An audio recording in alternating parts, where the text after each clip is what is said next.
We are in Parashat Balak, and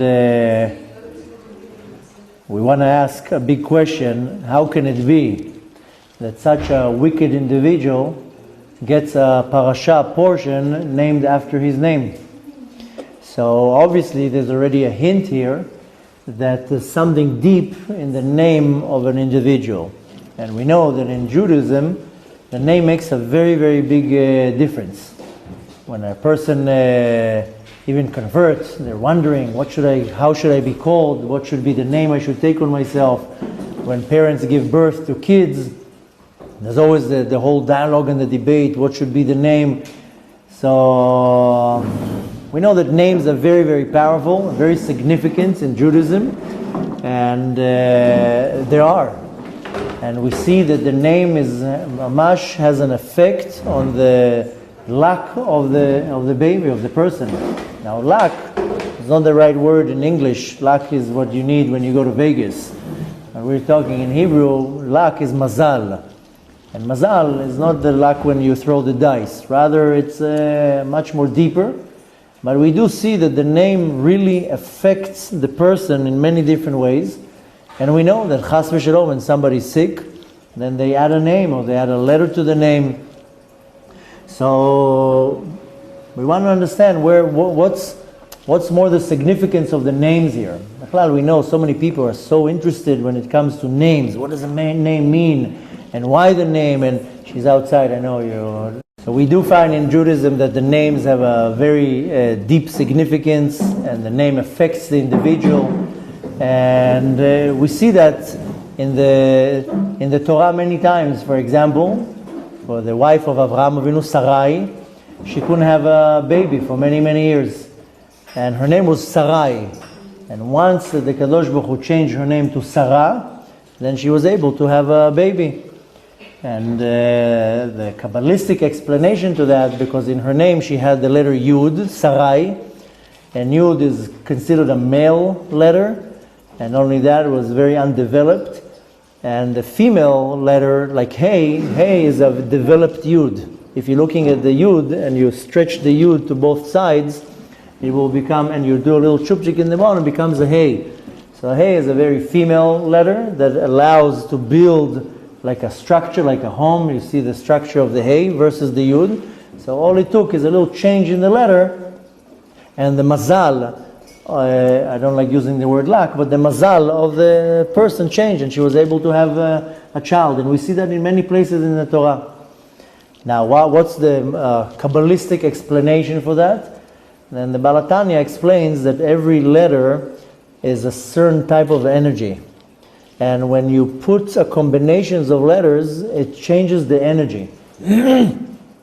So not only in names, but also in words. We know that the Hebrew words are very, very powerful. We say blessings, we say words of the Torah. But specifically with a name, every letter is like a channel, a certain form or a channel of energy. When you put them together, it causes a different energy. Now, not only that, the name is a channel of energy, because the name itself, there's a certain energy in the world above, and the name, if you put the letters together, it forms a certain, so to say, channel or path. Through that, a certain energy can fit.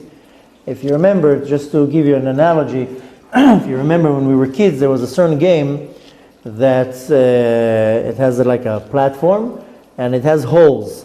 And one hole is a circle, one hole is a triangle, one hole is a square, and you have to put in pieces according to the hole. And you see the little kid, he's trying to put the circle in the square, and it doesn't fit. The square will only fit in the square, and the circle will fit in the circle. This is the analogy of the letters forming a path of an energy. So a Yud and a Vav will make a certain path, a Tzadik and a Gimel will make another path, a Shin, a Reish and a Hey will make a completely different channel. So just imagine in your mind this game with the holes, that the triangle can go through the rectangle. So the letters, when you put them together, they form a certain path. Through that, the energy can come through. So a name is very, very, very significant, very, very powerful. And sometimes you just start talking about the names. People, I want to know. And people love hearing about their names and start analyzing. People send me their names. What can you tell me about my name? But with that said, we want to present a question, especially in this parasha. How come we have a whole parasha named after a wicked person, Balak? There isn't a parasha Moshe or Abraham. Why Dafka, the wicked person that his name is so bad, is getting a whole parasha named after him? Now, if the Torah is already naming a parasha on him, then obviously the Torah has a message for me. It's not stam. It's not by chance that Hashem didn't have a name and he didn't want to hurt somebody. He's like, oh, and I just didn't name it Balak. Rather, the Torah is trying to give me a message, specifically a message that has to do with something in my life. The Torah is very current. The Torah is not a history book, and the Torah is not historical facts. It is, but that's not the point. And the Torah is not about something that happened 3,400 years ago or 5,000 years ago. The Torah is very now. It's what we call in Hebrew actuali. It's live. And it means that if the Torah is now giving me a certain message, it means that in my life there's something that this parasha will and can affect. Now, the Midrash explains that from all the haters that our nation had, and Baruch Hashem, there's a long list, Balak was one of the worst. And why? Because he brought Bilam to curse us completely, an entire nation. And the Midrash considered Balak one of the worst of our haters. It's funny because a lot of people say, our nation, why should we have haters? Did we do anything bad to anybody? Did we attack anybody? What did our nation do in the last 3,400 years that other nations should hate us? Did we murder? Did we do a Holocaust? Did we conquer lands that don't belong to us? What did we do that we're so hated? And just before the class started, we talked about it. Sometimes you see a person, the person is good. His entire person, the whole essence of the person is good. But there's still going to be people who say bad things, and he did this, and he did that, and he did this. What are you talking about? The person is not even hurt a fly. Why are you talking about that person like that? But that's the nature of people. But nevertheless, the Midrash quotes and says Balak is one of the most wicked people in history, the Jew haters, the nation of the Israel haters. He's one of the worst. Now the story goes very quickly that the nation of Israel is proceeding towards going into the land of Israel, and they're starting to meet different nations, and they have to get them out of the way. We read last week parasha in parasha Hashavua, in Chukat, that there were a few wars. The nation of Israel, they ran into Sichon and into Og, and that was part of the process. So they're getting closer and closer to Eretz Israel, and they're starting to fight different nations. And they fight big nations. Sichon and Og were like these massive nations. And suddenly, this little country called Moab, they're next in line. And they're observing, they're looking on CNN, what's going on. And they see the reports of CNN and Fox and all these networks. And they see the nation of Israel. They beat up Sichon. It's almost like saying around the area of the Israeli army going to a war with the American army. It's not even how can you compare for every Israeli soldier there's 1,000 American soldiers. It's not even comparison, the army, the size of the army. And then another army, Og Melech HaBashan, it's like the Israeli army going against the Russian army. It's like they crush us in 3 minutes. So, but nevertheless, the Israeli army at the time, led by Moshe Rabbeinu, they have these miraculous victories. Now stands this little chachke, this Moab, and he says, wait a minute, they totally demolished these huge nations. What's going to be with me? They're going to eat me alive. They're going to have me for breakfast. Okay, now Moab gets upset, and not upset, he's getting scared. So he goes to Bilam and he says, how are we going to get rid of these people? So, and he of course goes to Bilam to hire him to curse us. Now, Moab, thus that we understand, the king of Moab is called Balak, but the nation is called Moab. Moab, just so we understand who we're dealing with, Moab is our cousin, because Moab is the son of Lot, the grandson of Lot. So this is mamash a cousin. This is not some distant nation. This is mamash family. Now, this Moab, he goes to a country, a land called Midian, and he goes there to Bilam, to the great sorcerer Bilam, and he tells them, I want to hire you. Comes with a briefcase. He goes like that, and he opens the briefcase, shows him a lot of dollars, a couple $1 million, and of course that's my addition. Don't worry, really? Him with a briefcase with dollars? Wow. But nevertheless, they approach Bilam with a suitcase full of money, and he says, I want to hire you to use your powers, and I want you to curse this nation. And this is basically kind of equivalent to a country now in our generation going to a different country to buy a nuclear bomb, a mass destruction weapon. And there are countries like that. Don't think that it's not going on. There are certain countries, they said, we don't know how to develop it. Let's go to a country that already has it. We have a lot of money. How much do you want? You want $1 billion? You want $2 billion? You want $10 billion? How much you have? We have a lot of money. Just give us the bombs. So same thing here. Moab says, I can't fight them. I want to buy a nuclear bomb. Now, 3,400 years ago, they didn't have nuclear bombs. They had Bilam that comes with one curse and destroys an entire nation. This is called a mass destruction weapon. Now, the secret was with Bilam. Bilam was a sorcerer. He was a mamasha mechashef. And he was as powerful as Moshe Rabbeinu. Shlomo Melech says, Zelu matzeh bara Elokim.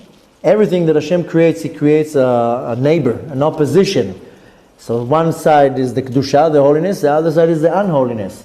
So the Lu'umatze, the other side of Moshe Rabbeinu was Bilam. And our commentary says that if Bilam would go to a positive side, he would be more powerful than Moshe Rabbeinu. So Bilam was a very, very sophisticated, a very high-level sorcerer, and he knew not only how to curse, he knew exactly the moment of the day that the midah of din, of judgment, is active. Because every hour of the day, there's a different power, a different energy that shines in the world. I already explained that in one of the previous classes when I presented a question, a tricky question, when I was asking, how many hours do we have a day? Of course, everybody answered 24. So that's the wrong answer. We only have 12 hours a day. And we have 12 hours in the night. Together they form 24 hours. But this is considered a day is only 12 hours. Vayhi erev, vayhi boker. There's half and half. Nevertheless, when we explain that, I explained that every hour of the day there's a certain energy shining in the world. The 12 hours of the day, the energy comes through the name of Hashem, Yud Kei Vav Kei. We talked about names already, how they form, how when you put the order of the letters in a certain order, it will form a certain energy. Not only that it will form the certain energy, rather it will be the channel through how the energy can come down. So it's almost like taking now, if you remember when we were kids, I don't know how it is now, I didn't go to a movie house for 20 years, but when we were kids and we used to go to movie houses, there was a projector above us, and then everybody would go like this to the screen, and you all sorts of like funny things with your fingers, and you would see it on the screen. How does that work? The projector sends a beam of light, and I'm becoming an obstacle right now. So however I'm stopping the light, it will project on the wall. Same thing here. There's a certain light coming from the world above. It's called Or Ein Sof, this infinite light of Hashem. And whatever grid you're going to put in front of the light, that's how it's going to project into the world. So if you take a certain group of letters and you order them in a certain way, specifically Yud Kei Vav Kei, then I will call it for now a grid. The light will shine through it, and what would project on the world? A certain form. We don't see it in that way, but it changes the energy in the world. Now take the letters Yud and Hey and the letter Vav and Hey. Now switch it and do Hey and a Vav and a Hey and a Yud. This is one of the combinations. It changes completely how the light penetrates into the world. So there are 12 combinations of Yud Kei Vav Kei through 12 hours of the day. And in the night, the same thing with Hashem's name, Aleph Dalet Nun Yud. What we pronounce is Ador, and then we say Nai. So even though Yud Kei Vav Kei, we also pronounce it as Ado, and then we say Nai. But nevertheless, the 12 hours of the day come from Yud Kei Vav Kei, and the 12 hours of the night is Aleph Dalet Nun Yud. And when you switch the letters, then it gives a different form how the light projects into this world. Remind me to show you after the class. I have a friend, a big Mekubal friend, who gives me, thank you, these charts of the letters of the Kadosh Baruch Hu for every month. Every month I give them out. Sometimes we pass them around. Remind me, and then the class I'll show you. But nevertheless, every day, every hour of the day, there's a certain energy in the world. And even in that hour, every minute has a different energy. And even in that minute, the minutes are divided in parts. I don't know if you're ever present in a shul when they're announcing the birth of the month. They say the day, the hours, the minutes, and the parts. A part is 3.33 of a second. So the Arizal says that every 6 seconds the world, the structure of the world changes. We don't see it, but some great Mekubalim, they're able to see, and they even know exactly when Shabbat comes, because the energy of the world is completely different. Bilam knew exactly to aim to the right moment. That when you curse that moment, the damage will be massive. If you know how to aim to the right moment, then the damage can be very little, or chas v'shalom, if you do a good aiming, it will be massive. Bilam knew exactly the moment that the midat hadin, the attribute of din, is very powerful, and that's when he would go and curse. Now, that's how he was able to do it. He was waiting for the time that we're not in such a good place. This is kind of like, sometimes you have kids, and one kid is fighting with a brother, and they want to get the brother in trouble, so they're waiting for the father to be not in a good mood, and then they go tell the father, you know what he did? And the father's not in a good mood, so right away will be a punishment. So sometimes kids works the other way around. My kids, when they want something, they're waiting to find me in the best mood ever. Then they come and how are you? And after a few minutes of what we say kissing tuchis, that's when they're like, by the way, do you think I can have that toy that I really, really want? And so Bilam knew on the negative side exactly when to say the curse. Now, there's a story we learn here every week, Ma'amarim, discourses by Levi Yitzchak from Bardichov, and there's a story that one time, it was Erev Yom Kippur. Yom Kippur is coming, everybody's in the shul ready, everybody's getting all excited, very big shul, everybody wanted to pray with the tzaddik, and everybody's waiting for the tzaddik to start praying, and he's pacing backwards and forth. Then he spots at the end of the room a stranger, doesn't really come there so often. Just you have to remember that 200 years ago, it wasn't like today that every 2 meters you have a shul.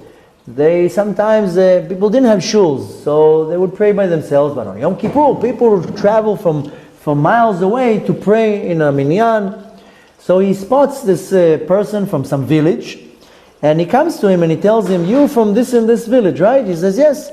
So he asks him about all these villages, these towns had a paritz. Paritz was like a Gentile that was the landlord of the city. He owned all the properties and he rented them out, and usually they would be not so polite and so not so nice. So he tells him, "You from that town?" Yeah. He's like, "What's going on with that paritz, with that landlord?" And he says, "He's okay." He tells him, how about his dog? His dog? What do you care about his dog? He tells him, "It's funny that you're asking me about his dog, but this was a very unique dog. This dog cost him 2,000 gold coins." And he's like, "No, so what's going on with the dog? Is the dog still alive?" He tells him, "You know what? One time the paritz, the landlord, he got a little bit cuckoo one night. He pulled out his gun and he shot him. Just like that." Levi Yitzchak is happy now. He said, "Good." Takes his siddur and he starts praying. I'm like, what's going on here? Now, that's what's exciting you before Yom Kippur, that the paritz shot the dog? So, Yom Kippur, they don't want to bother him. They come to him after Yom Kippur and tell him, what's the deal with the dog? Why didn't you start praying? So he told them, listen, before I was about to pray, I saw in Shamayim there's a very big prosecution against the nation. A kitrug. And And why was the kitrug? Because one time there was a poor person who went to that town, and he went from door to door and asking people to give them money. And he went to it was a Jewish poor person. But they're all so poor there, they didn't have what to give him. So one person gave him a little crumb, another person gave him like the little piece of cheese, another person gave him a little piece of straw. They didn't have what to, they were poor themselves. And he was so weak and so undernourished that he was walking and he was about to faint, and then he falls in front of the house of this landlord, this paritz, and he's begging, please, if you have anything to give me. He was about to mamash lose conscious, and the paritz, the landlord, gave him food and fed him and took care of him, and he gained his energy back. Now what happened? There was right before Rosh Hashanah, became a persecution. The Satan, the devil, goes up to Shemayim and says, look at that. The Jews of the town didn't help him. And the Gentile, who was evil and mean, he helped him. And it aroused a very big persecution in Shemayim. Now, Levi Yitzchak had to be the defense attorney here. He's known to be the defense attorney of the nation of Israel. The Senogoram Shel Israel. So he went to Shemayim and said, listen, these Jews, they don't have what to give from themselves. The paritz, he has a lot of money. What's for him to give a little sandwich? It's nothing. He's a millionaire. For him to give a little bit of food, it's not even relative to what he has. But the Jews, they're poor themselves. You know what it is for them to give a little crumb? For them, it's huge. Now, how did he use that as, so to say, to overrule the persecution? He says this paritz has so much. Look at him. He killed his dog that cost him 2,000 gold coins. He just like that killed him. Obviously, he has so much money. This little sandwich that he gave the poor person is nothing. And the Jews, on the other hand, they're so poor. The crumb that they gave them is huge. So he was able to annul the prosecution, to remove the decree. Why? Because he was happy that the paritz killed the dog that was so expensive, so he can prove in Shammai he doesn't even have value to money. Look at that, he just shot a dog that cost him 2,000 gold coins. So, the way it works, it says, Bishat Hadin, at the time when there's judgment, Hakitrug mitkabel pikama. The prosecution is accepted much more. When like I said before, when the father is very angry, and one kid will come and say, you know what my brother did, they will be 10 times worse.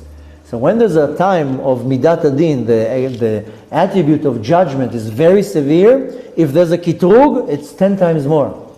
So we first of all, needless to say, have to be very, very careful. But because when there's a time of a kitrug, you have to be very quiet. It's like sometimes there are fathers. Sometimes there's mothers too, but sometimes fathers, they're very tough, and they walk into the home and they start screaming. They had a bad day in work. And all the kids are very afraid, oh no, now he's going to let all his anger in me. So when the father walks in angry to the home, all the kids, they run to the rooms, not to meet now the aggressive father. Chas v'shalom, not talking bad about father, sometimes it's the mother. But nevertheless, the kids, when they see the parent is very, very angry, they run away, not to be in the line of fire. Nevertheless, Bilam knew how to calculate when is the moment when the midat adin is the most severe. When are they sinning, then I'm going to go and curse them. That's how bad Bilam was. And now this is presenting to us a halacha, a question in halacha. Because according to halacha, we're not allowed to name somebody after a wicked person. You're not allowed to. This is mamash a halacha. You can't take a name of a wicked, you can't name your child Titus or Haman. It's mamash halacha. It's a wicked person that came to destroy us. You're not allowed to do that. But, nevertheless, if this is the halacha, how can it be? You know, in Israel, a very common name of a boy is Nimrod. Very common name. Nimrod. When I grew up in my class, there were 3 boys named Nimrod. Nimrod is an evil person. How you call your child Nimrod? He went against Hashem. Forget about that, he went against Avraham Avinu. He's called Nimrod, ku marad beborei olam. He went against the Kadosh Baruch Hu. Nimrod means to rebel. And not only that, you know, more than that, there's a very common name that even in our nation, everybody, not everybody, it was a very common name, Eliezer. Eliezer is not a Jewish name. You know who was Eliezer? Eliezer was Avraham Avinu's servant. He was not only he was a non-Jew, he was the descendant of Ham. And when Eliezer wanted to match his daughter with Yitzchak, Avraham Avinu says, I can't. You are cursed and I'm blessed. You are a descendant of Ham, the son of Noach, and I'm a descendant of Shem. So Eliezer didn't come from such a great place, but nevertheless, look how many sages we have under the name Eliezer, and it's a pretty common name. Now, not only that, there's another name that is very surprising. Somebody not too long asked me, because we're learning here Gemara every day with the men, and there's a Tana, a very great Tana, and his name is Rabbi Ishmael.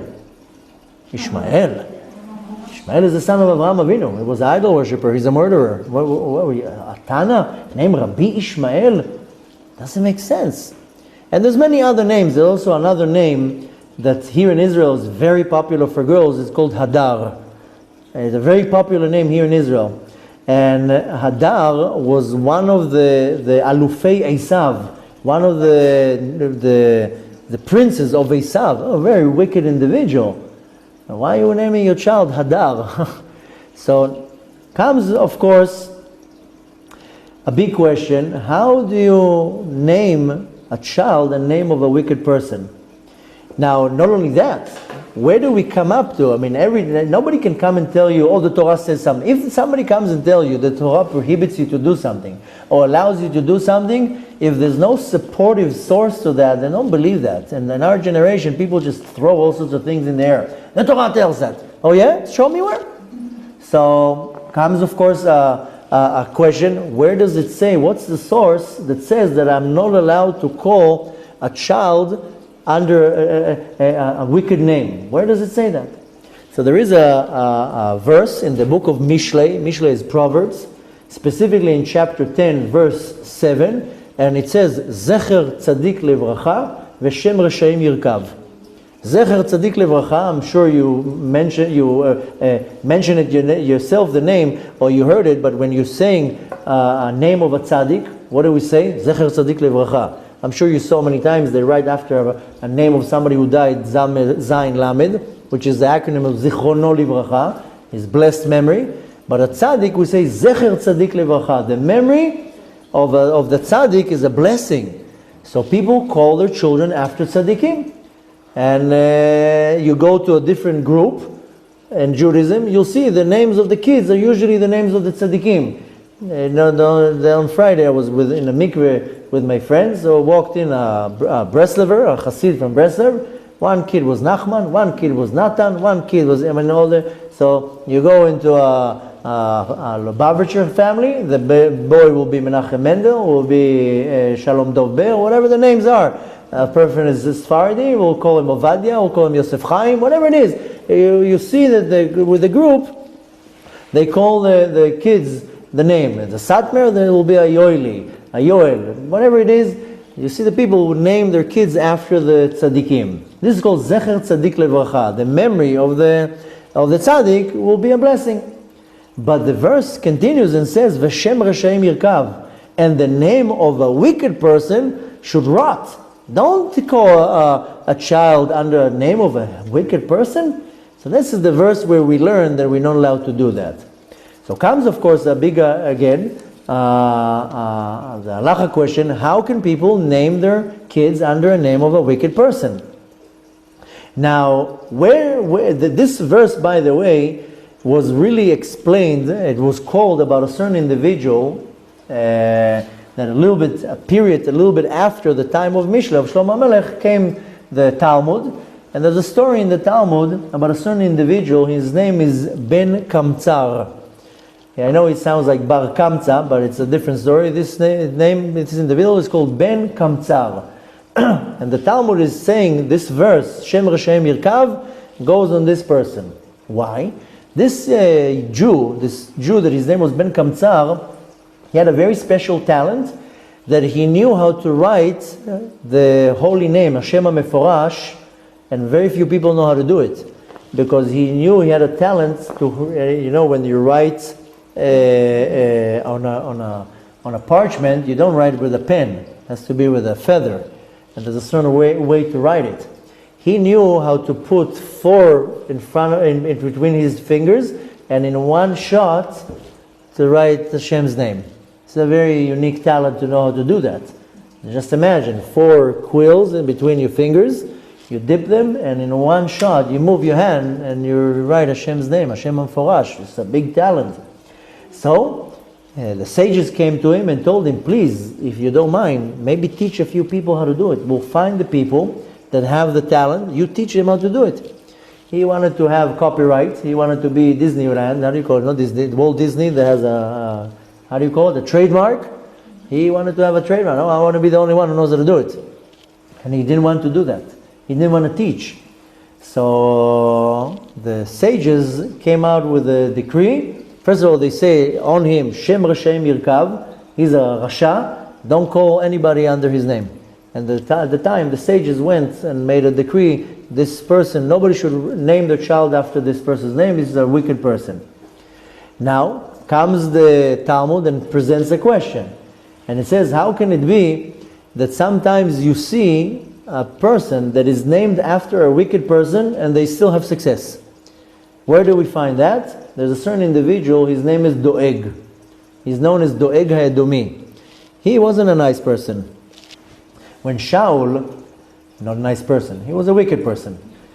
When Shaul was looking for King David, he went to Doeg, and Doeg told him, oh, you know where David is? Oh, there he is. He went to a little city called Nov, and this is the city of the priests. That's where the priests used to live, and the priests were very nice and hospitable. They hid him there.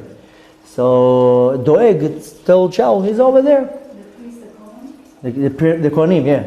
Not the Jewish priests, the Kohanim, sorry. So Doeg told Shaul where David is hiding. Shaul went there. He killed the Kohen Gadol, his name was Achimelech. He killed him plus 85 Kohanim. So this Shmegeg, this Doeg, was a big Rasha. How can it be? There is a story that the certain mother called her son Doeg. We're going to read it very soon, because very soon around the corner is Tisha B'Av. Tisha B'Av, we read a certain Megillah, it's called Megillat Echa.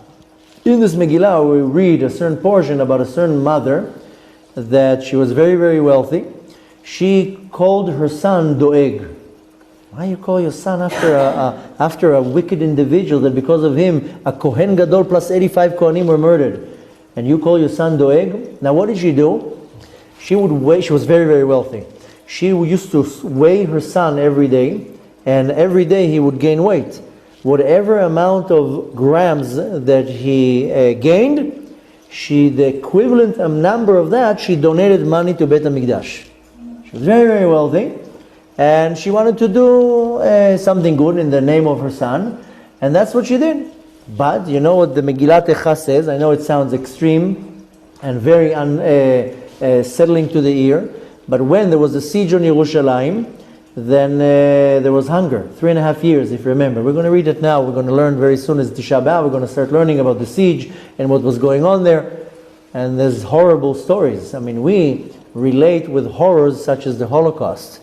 And we see videos and pictures and stories you want to throw up. But there were many other Holocausts. There was also a Holocaust at the time of the siege, 3.5 years. There was a Holocaust there. And the story says in Echa that she was reached to a point of such starvation that she killed her own son and ate him. That's what the Megillah Echa says. Nevertheless, that's where the Talmud says, don't call your child under a name of a wicked person, a Rasha. First of all, why don't you do it? Because you don't want to commemorate the name of the wicked person. Let his name go into the grave with him. What we say, Imach Shimo.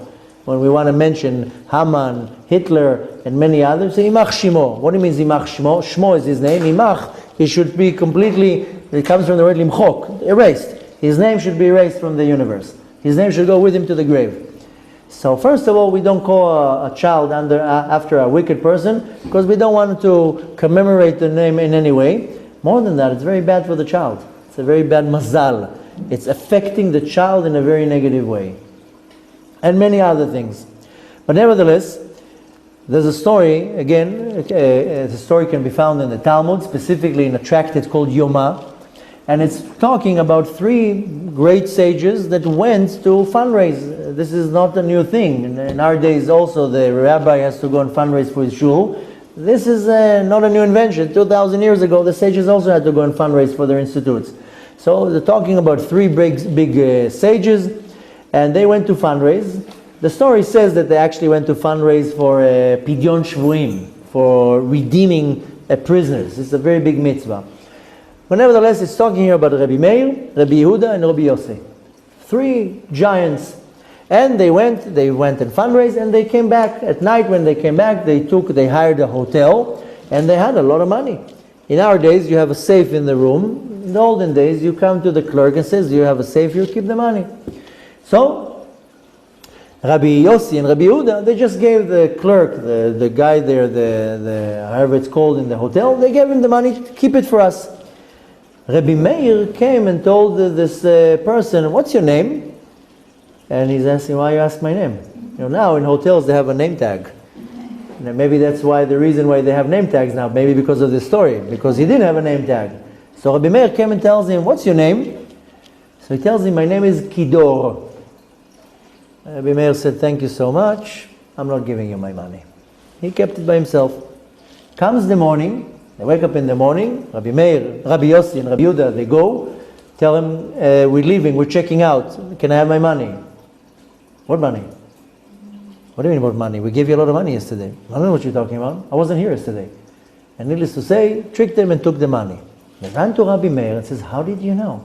How did you know not to tell him? Not to give him the money, sorry. So he says, well, I knew his name. I asked him for his name, and his name revealed to me his essence. What was the name? The name was Kidor. There is a verse, can be found in the book of Dvarim, specifically in Parashat Elchanan. This is chapter 32, verse 20. And the verse says, Kidor ta'puchot hema, banim lo amen bam.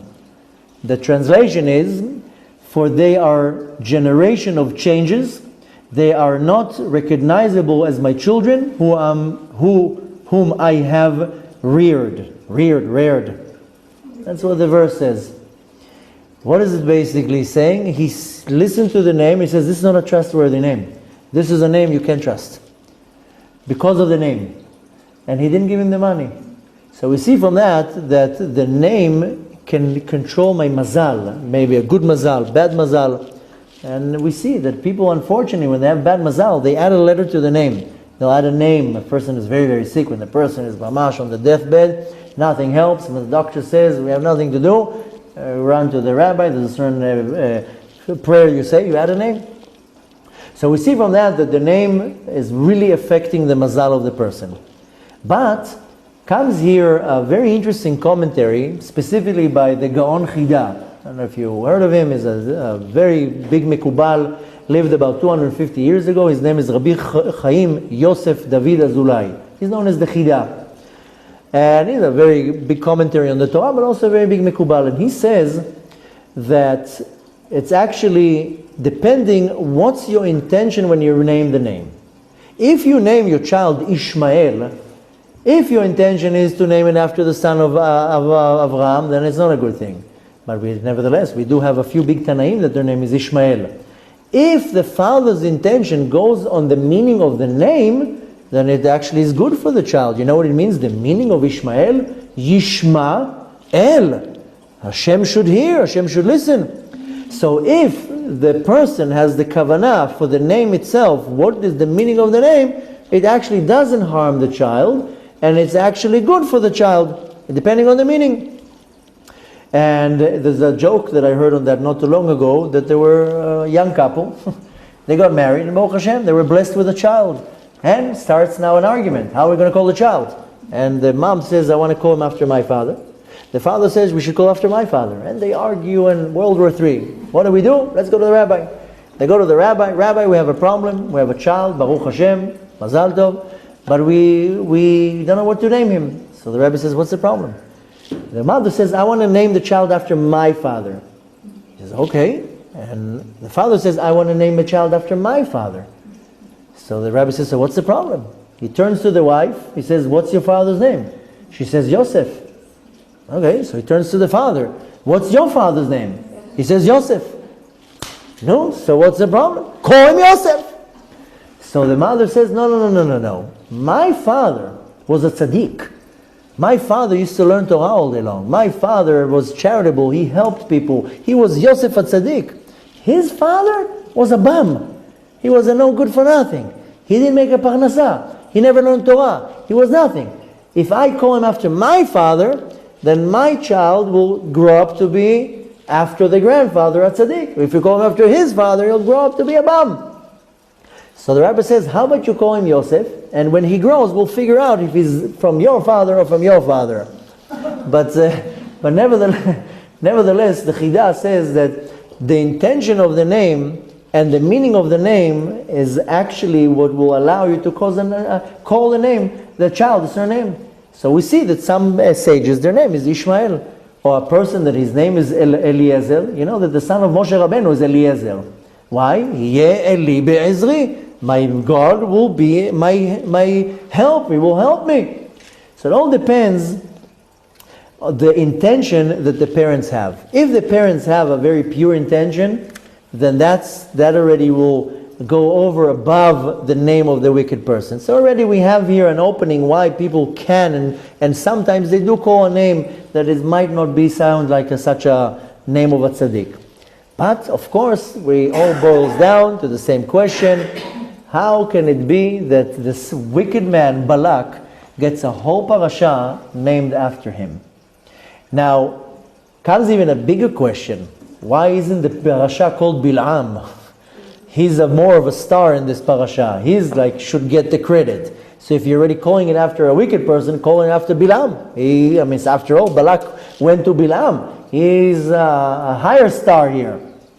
So there's a very interesting point here that most of our enemies, the Torah forgave. Paro may end up doing tshuva, Esav end up doing tshuva. The Torah is very forgiving, which we have to learn that, also to be forgiven. So most of the enemies of our nation, the Torah forgave, besides two. One of them is Amalek, and up until today, there's a mitzvah every day to mention that we have to uproot Amalek. It's a mitzvah to hate Amalek. And the other one is Midian, is Balak. We have to hate him. And these are the two people that the Torah didn't forgive them. The Torah forgives anyone who fights our nation that has a certain agenda. Paro had an agenda because he was afraid that we're going to be multiple, that we're going to be more powerful than him, and therefore he had a good reason why he wants to kill us. I'm not justifying the reason, but the Torah says it has a reason. But Midian and Amalek, we didn't do anything to them. Did we do anything to Amalek? To Paro I can understand. We bothered him.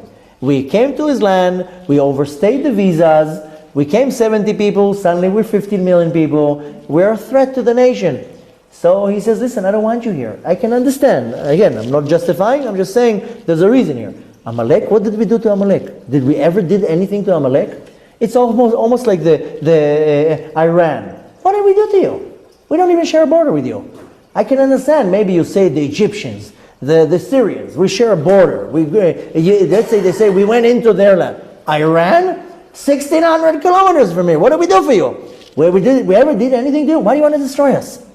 We stepped on your toes. We're competing with you in the market in the world for oil. We didn't do anything to you. You know that 40, 50 years ago, we actually gave Iran ammunition. We taught them how to fight when they had the war with Iraq. We didn't do anything to Iran. Why do you want to extinct us? So this is an Amalek. This is an Amalash and Amalek. I didn't do anything to you. Why are you trying to hurt me? So these types of enemies, the Torah says that I can't forgive. I will forgive you if you have a certain agenda or something makes sense here. But when I didn't do anything to you, I didn't do anything to Amalek. What did I do to Moab? What did I do to Midian, to Balak? Did I do anything to him? I didn't do nothing. Nevertheless, an enemy like this you have to uproot, you have to kill. And interestingly, if you're looking at the words of these two evil people, Bil'am and Amalek, write the name Bil'am and write the name underneath it Amalek. Okay, imagine it in your mind. Bil'am is Bet, Lamed, Ain, Mem. Bil'am. Underneath it, write Amalek, Ain, Mem, Lamed, Kuf. If you switch it now like this and you read it to this way, then the Bet and the Lamed of the beginning of Bil'am and the Ain, Mem of Amalek in the beginning, what does it become? Bil'am. And if you're looking at it from this side, the Ain, Mem of Bil'am and the Lamed, Kuf of Amalek becomes Amalek. Just imagine it in your mind. You were able to see the vision? No? Give me a pen, I'll show you. So again, Bilam and Amalek, they have a connection. They share the same spark of hate against us.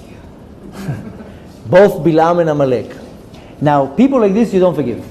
This type of people, you do not forgive them. You don't forgive, you don't forget, you don't become what we call in Hebrew Yafeh Nefesh. Don't pretend. These are enemies that want to destroy us for no reason. We didn't do anything to them. If I did something to you, I understand you're upset. But I didn't do nothing. No. Of course Hashem puts them there, but nevertheless, we didn't do anything to them. Now, when we want to analyze Bilam, they came to Bilam twice. And if you want to really go through the story, the first time they come to Bilam and they come with a suitcase of money and they say, we want you to curse them. He tells them, let me see, I'm going to have a dream, let me see what the Hashem tells me in the dream. Hashem comes to him in the dream, tells him, don't mess with them. So he comes out and says, listen, I can't do anything, can't help you. But nevertheless, the next time when they return, he accepts. Now, the difference between the first time and the second time, the first time he wanted to curse literally for the sake of Shamayim, just for sake, just for cursing. The second time he wanted to do it already for the money. That was the difference between the first two. That's why in the beginning when he wanted to curse for the sake of the curse, that Hashem says, no, you can't. But later on, when the intention was greed, was money, so Hashem says, okay, now go do what you want to do. Nevertheless, the Kadosh Baruch Hu changed it. But you see that when the wicked person, Bilam, wanted to curse just for the sake of cursing, then that Hashem says, I'm not going to allow that. But nevertheless, the second time, because there was greed, there was money, then Hashem says, okay, now you can do it. What is the meaning that Hashem said that Hashem didn't want? The message is that if you do something for a certain intention, sometimes Hashem will allow it and sometimes Hashem will not allow it. It all depends on your intention. His intention was the beginning to curse for the sake of the cursing. So Hashem says, I'm not going to let you do that. And that comes to show you when you have on the other side, when you have a certain protection, you have a lot of zchuyot, somebody wants to do something, the Kadosh Baruch Hu will stop it. That's why when we say every day when we pray, we pray that in Shmona Esrei. If I have enough merits, somebody will go against me, nothing that they will do will help. They'll shoot, and like a bulletproof window, nothing will penetrate. So if a person has the right merits, then doesn't matter what his haters will do, will not affect him. Hashem says, I'm sorry to tell you, you don't have an intention, your intention is just to curse. But here Bilam already came and the intention was money. Hashem says, now you have an intention of greed, so I will allow you to do what you want to do. It's not going to be successful, but I will allow you to do it. So it all depends on the intention of the individual. Look now, for example, we have a fight with the Palestinians. Do they have really a reason to fight us? What did we do to them? There wasn't even such a nation. It's an invention. We're not going to get to the politic part of it. But what do we do to them? What do we do to them? They wanted the land? Here, we'll give you land. We give them electricity, water, everything they want. They use it all against us. But what did I do to you? I didn't do anything to you. You have a reason to do something to me. I know they come up with all sorts of inventions, but nothing is real. So if their intention was for the sake, for the sake of mamash, of hate, then it wouldn't work. Since the intention is something else, then Hashem, so to say, allows it to work. So it all depends on your intention. Now, we have to understand from that both Bilam and Amalek, it's the type of haters that there's no cure for that. Sometimes, there's a certain situation, you say that, there's no cure for that. It's not going to work. That's why a lot of people I don't know why people think that this can be some type of a peace process between us and the Palestinians. There's no such a thing. It will never work. There's no such a thing. It's one big invention. They don't want peace. They're not a partner for peace. And people believe that now Trump and this and that. Nonsense. And people, and that's the joke here, that people around the world that have never been to Israel, never been to Gaza, they go and protest in the name of the Palestinians. You don't even know what's going on here. You don't even know the history. This is a type of a hater. There's nothing to do here. There's not whatever you're going to give them, they'll throw it back at you. They don't want to have peace with you. They want us dead. So Bilam and Amalek are two haters that there's no medicine for that. Nothing much you can do. Now, to get down to our point, is I'm going to tell you a story that I found very, very hitting the nail on the head. There was once, I believe it was in the 70s, maybe the 80s, I might be mistaken, but I think it was in the 70s at one time in Toronto, somebody burned down a shul. And a few young individuals, obviously anti-Semites, whatever it was, they burned the shul down with the Sifrei Torah, with everything. The whole shul burned down. Okay, it was a very big thing at the time. Canada was a very quiet place. Things like this don't happen. Okay, it was a trauma to the community. At the time, there was a certain individual, I don't know if he was a rabbi or not, his name is Glochovsky. It could be that he's a rabbi, I don't remember, I just remember the story a long time ago. I don't remember all the details, so if I make a mistake, don't hold it against me. I don't remember if he was a rabbi of a community there, but I remember he used to do like a little shul for the kids. And he would take kids of non-observant families, and he would make like a makeup shul. So in the real shul, the people would really pray, and the kids of the non-observant families, he would make like a play shul, and they were like kind of praying, but just to get them into the shul. And one time there were two brothers, and they came to this activity on Shabbat, and they were new for the group, and that was right after the other shul was burned down. One of the kids asks him, "Tell me, how does God allow somebody to burn a shul? How? How can you explain that? Sifrei Torah, everything is holy there, it's a temple. Why would God allow somebody to burn the shul? Wouldn't He make a miracle that when they come to throw the fire will go somewhere else?" The kid was 11 years old. He wanted to understand why God allows a shul to be burned. The man looks at him and says, "You know what? I don't know. I do not know." For whatever reason, the honesty of the man affected the kid. Okay. Nevertheless, 40 years pass. In a very odd way, one time this Mr. Glochovsky, Rabbi Glochovsky, bumps into a man, looks a little bit familiar to him, and they start talking, and the man, who's already an adult, says, "Don't you remember me? I'm this kid that came to your play shul." I'm calling it a play shul because it wasn't really a shul, it was outside, and they're just pretending that it's a shul. "I'm that kid who came and asked you about the fire." Oh, hugging and kissing, and then, okay. And he tells him, "Do you remember the question that I asked you 40 years ago?" He said, "Of course. You asked me how could it be that Hashem allows a shul to be burned?" So he says, "Do you have an answer?"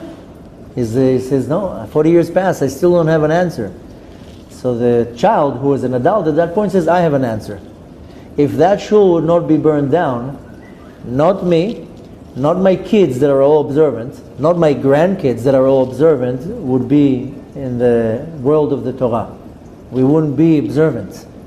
The shul had to burn down so we can be pulled into the Torah." And I attribute that to the shul, because what caused me to be inspired and to be intrigued to find out about the Torah is because the shul burned. It was a curiosity in my mind, and I started coming to your activity. The fact that you were honest enough to tell me I don't know, it inspired me, it made me observant. Now my kids are all observant, and now their kids are all observant. And because the shul burned down, we wouldn't, if the shul would not burn down, we would not be here. So this is my answer why the shul burned down. So for us, you're talking here about a generation after generation after generation to be close to the Torah. So Hashem says, I'm willing to burn a Sefer Torah to bring souls back to me. And this is the point. This is the point. This is this point in our life that is one of the most important points of our life. Each and every one of us has a Balak in us. And we have an Amalek in us. We have a lot of entities in us. But we have a Balak in us. And a Balak is the force, the power of distractions. And these little things that bother me, that get me off my focus. In Hebrew we call it hafra'ah, something that bothers me. And this is this Balak in me. Now, I want to be a good Jew. We don't want to be a good Jew. I want to come to the shul. I want to make enough money so I can give charity. I want to do all these things. But all the time it seems to me like Hashem is somehow putting a stick in my wheels and making me not able to do what I want to do. That's what most people find themselves. Why are you doing this, Hashem? I'm trying to do what you want. How many times, an hour before Shabbat, you think you finish cooking, suddenly the food falls on the floor. Everything breaks. Hashem, I did a meal for Shabbat now. Why? How many times you want to do something good and it seems like somebody came, the term that I say is putting a stick in the wheel, because when we were kids, we were very, very naughty. We used to put a stick in somebody's bike in the wheel and you go flying. This is a term in Hebrew that we say putting a stick in the wheel. It seems to me sometimes that the Kadosh Baruch Hu is deliberately interfering and bothering me to serve Him. Why are you bothering me? I'm not. It's not that I'm taking this money right now and going to a casino. I want to take this money and pay for the tuition of my son's yeshiva. Why it has to be so hard? How many times you find yourself with struggles that it's for Hashem? It's not for your own benefit. You're not going to have now a night on the town. It's to do a mitzvah. And it seems like some force is stopping you from allowing to serve Hashem. And you stand and say, Hashem, I don't understand. I do not understand. I'm doing this for you. I'm doing this. It's a mitzvah. I'm doing it only for you. Why are you disturbing me? So we all have this Balak in us that is coming and disturbing me. And I all have this mind-boggling thought. Why? So comes a very not Jewish answer. And this not Jewish answer was said by a Persian prophet. His name is Zarathustra. And Zarathustra. That's how you say it in Persian? In Kurdish. In Hebrew we call him Zartushta. And Zarathustra. Sorry, can't have say the word even. He was a Persian prophet, and he explained that there are two gods. One is a good God, and one is a bad God. The good God is the God of light, the God of love, the God of success, the God of kindness. And there's the other God that is the God of darkness, the God of evil, the God of diseases, and so forth. If you remember, there are four individuals, four Tanaim, that went into the Pardes, into the orchard. One of them was, we call him Acher. He went into the Pardes, and he went out and he went off the derech, what we say, went completely off the track. Elisha ben Abuya, we call him Acher. He's the one who believed that prophecy. Why? Because he goes up to the Shushamayim, he goes into the Pardes. And he goes up to the Pardes is an orchard, but it's an acronym of Pshat, Remez, Drash, Sod. And we know four of them went in. The only one who came out in peace was Rabbi Akiva. Nichnas b'shalom, yatsa b'shalom. But Acher went in, went out, cuckoo. Not cuckoo, he went off the derech. He says, that's it, I don't believe in God anymore. Why? Because the story says that he went up to the world above, and he saw thousands and thousands of angels standing, and then he sees one angel sitting on a chair. This is the angel, it's called Metatron. We learned about it a couple times in the Zohar. And when he saw that angel sitting, he says, he must be right. There are two gods. Because why all the angels are standing and one of them is sitting? Must be that there's a good God, and a bad God. And that was his kfirah, that was his heresy, that he says there's two gods in Shamayim, there's not one God. Now, that's why he explained, he says, this is why there's evil in the world. Because the good God, the God of the Torah, that's the good God. And he brings good to the world. But there's the bad God, the evil God, that's the one who was sitting there. That's the prophecy of Zarathustra. And this is because of him, there's evil in the world. And anything that comes evil to the world is because of the evil God. So this is a very not Jewish answer, a not Jewish approach to the question that we ask. Why does Hashem bother me to serve him? And I'm sure you can pinpoint in your life numerous times that you came to do a mitzvah. You came to do something for Hashem and it all went completely rotten or didn't work out. Now comes the Jewish answer, the Jewish approach. I hope you pray Shacharit every morning, but every morning that we pray Shacharit, we say a certain verse. Yotzer or uvore choshech. He creates light and he creates darkness. And then we say, Oseh Shalom, he does peace, uvore et hakol. And he creates everything. Hashem creates the good and the bad. He creates the light, he creates the darkness. Hashem creates everything. Now, what do we understand from that? There's no question here. There's one God. There's no question here. This is our approach. Because there's only one God. So even the evil that is in the world is coming from the same God. There's no two gods. There's no God of good and God of bad. There's one God and everything comes from him. Yotzer or uvore choshech. The light and the darkness. Now, what do we learn from that? That even the darkness and the evil is good. There's no such a thing that is evil. Kadosh Baruch Hu doesn't create anything that is bad or evil. So even the darkness that we see in this world and even the evil that we see in this world is really good. It's not evil at all. Why is that way? Because our nature as humans, that if I want a person to work harder to reach something, it has to come with a lot of challenges. If everything would be good in your life, would you do anything? No, you wouldn't do nothing. So Hashem says, I want you to work hard. I want you to put effort. I want you to toil. Why? Because I want you to get to the peak, to the ultimate. Then it has to come through darkness. Because if everything would be good, you wouldn't do nothing. I love the people who says, if I would win the lottery, I will be sitting and learning Torah all day long. No, you won't. You would be sitting in Cancun on a jet ski. So Kadosh Baruch Hu says, if I will just give you everything easy, you will do nothing. You will be a bum. So Hashem says, and I have to bring it in a form of darkness. I have to bring it in a form of a challenge. And I have to bring it in a form of an obstacle. So you will want to rise above it and to reach to your potential. Why? Because when things are good, you don't change. If everything is good, you stay exactly how you are. You know when you change? When things are bad. When things are bitter and hard and you suffer, that's when you come and you start changing. And that's what the Kadosh Baruch Hu wants. And this is why this parasha is called Balak.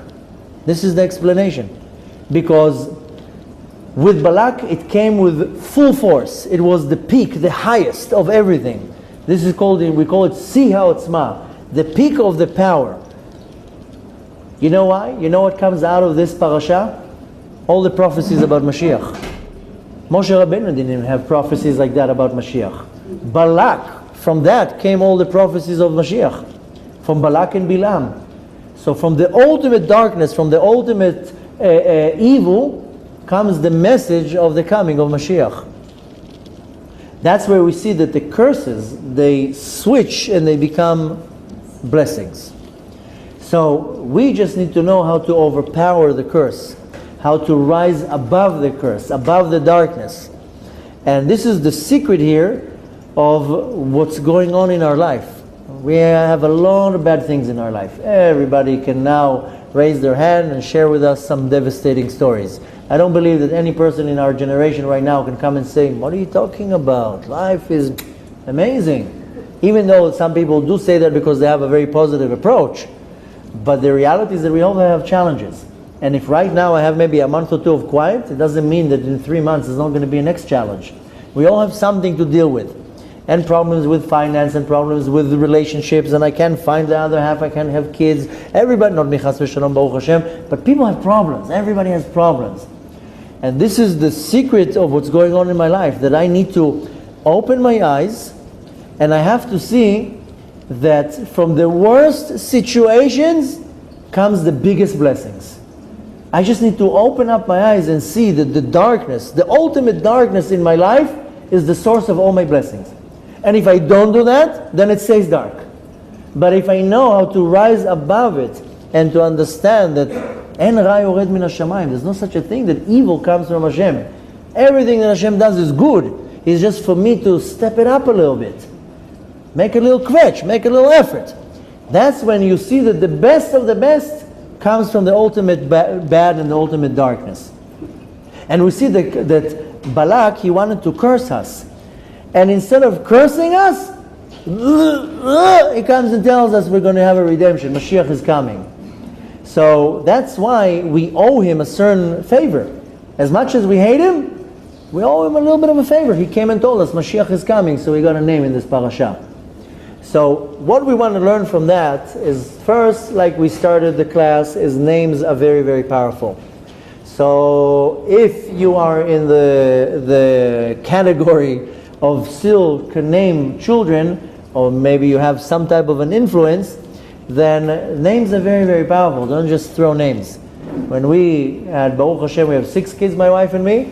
Every time we had a child, everybody was trying to intervene. Call him this, call him that, call him this. No, I'm going to call my child how I want to call my child. The Arizal explains that the parents get a spark of prophecy, a Ruach HaKodesh, and they name the child. And nobody should interfere in the naming of the child. It can be detrimental to the child's life. You don't invent names. And you don't name a child under pressure. And needless to say, chas v'shalom, when a person is in a place of a life-threatening situation, then yeah, we add a name. Or we add a letter to the name. Or we change the name a little bit.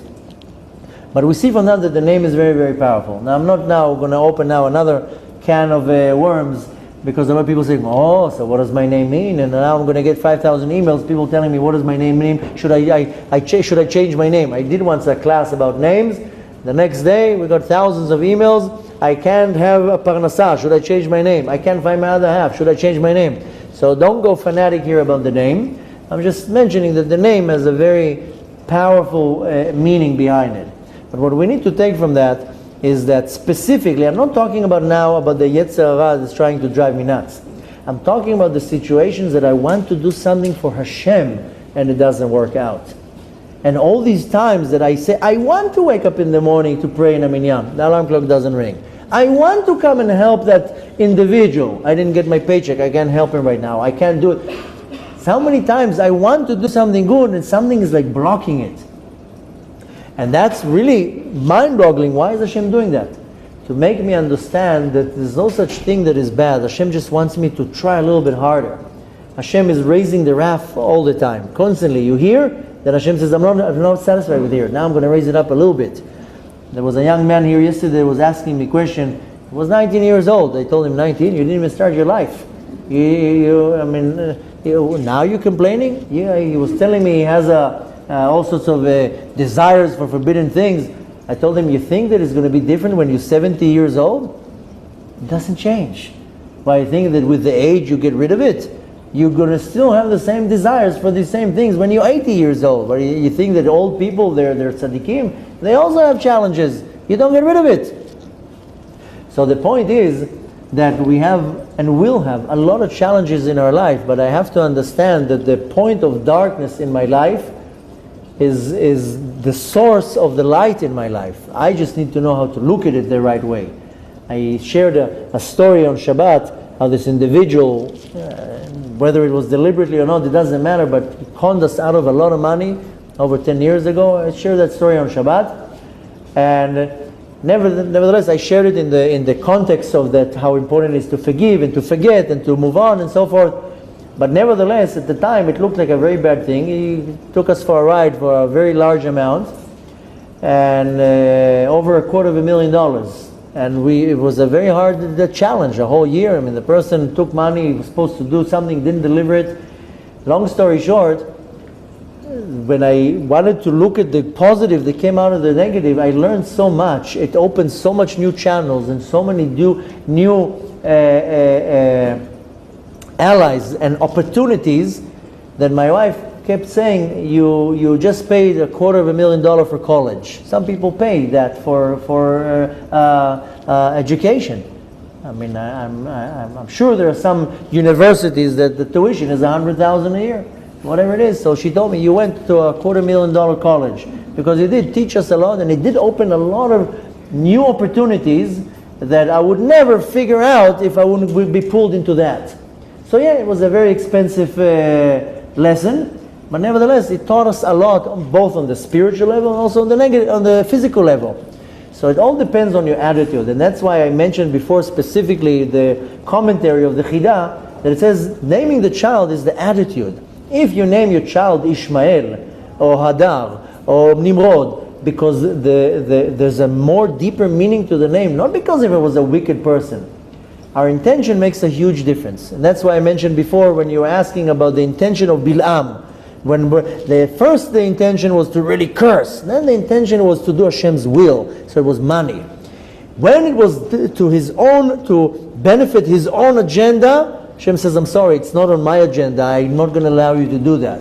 When he changed his perspective, his kavanah, now it's greed and money, he says, okay, Hashem, now you're in my agenda, now you can do it. So our intention is extremely, extremely detrimental to my action.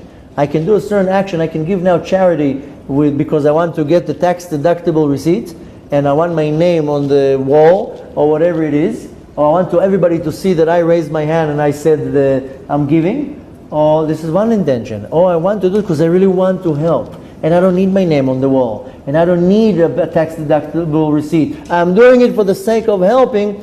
My intention is completely changing the way of how everything is done. So we want to take this deep message for my day-to-day life, how to apply it in my life, is that every day I'm meeting challenges, and every day there's going to be some darkness in my life, and something that will pull me down, and that's where the Yetzer Hara is dancing on. Oh, see, look, Hashem forgot you. Hashem is not giving you attention. Look at this is not working out for you. But really, the darkness, the ultimate darkness, is the source of the ultimate success and light. Hashem just wants us to kvetch a little bit. So they say in English, when the going gets tough, the tough gets going. So when life gets a little bit harder, it's not for me to fall back and be upset and Hashem deserted me. It's to understand, here's an opportunity. I can go to the challenge now with the intention of I'm going to lose and I don't like it and Hashem hates me and Hashem doesn't like me and all that. Or I can go to the battle saying, here's an opportunity. Here's an opportunity for an investment that will birth unbelievable success. And nothing comes easy in this world. Life is not easy. Life is hard. Everything you have to work for. Whether it's business, whether it's relationships, it doesn't matter. You have to put effort. You have to put a lot of hard work. So comes the parasha and tells me, don't use the darkness as a pit to fall into. Use the darkness as a source of light. When they were asking Rabbi Shimon Bar Yochai, why were we created? Why do we have this world? Why do we need all this headache? The answer is very simple. For one action, kadid kaf yasit ra'acha, you have to subdue the other side of holiness, the evil side of the universe, the sit ra'acha. Why? That's what I'm created for? Yeah. Why? Li'ithapcha chashocha le'nora, to transform the darkness into light. You are a Jedi. You came to this world. Hashem puts you in a certain place in the world. It's going to be a dark place. Now light it up. So it's not a punishment. It's not that Hashem doesn't like you. Hashem will place you somewhere in the world. And you're going to be dealing with something very dark, something evil, a neighbor that drives you nuts, a spouse, a family member. Doesn't want to work. What it is. Hashem says, now shine. Now break the darkness and bring light into the world. Do it with Torah. Do it with mitzvot. Do it with the right attitude. Do it with being positive. Just shine and make light in the world. And this is exactly the message in this parasha, that Bilam and Balak, as dark as they were, they came to tell us, by the way, there's a Mashiach coming. He's going to come very soon. So B'ezrat Hashem, with our hard effort, taking the darkness and transforming it into light, this prophecy is going to become a reality. And we're very close to that day. So all we need is a few more challenges to light them up and to see the positive in everything. And B'ezrat Hashem, then we're really going to be able to see with our own eyes the benefit of transforming the darkness into light. We're going to be able to see that very soon with the coming of Mashiach. Have a beautiful, restful week.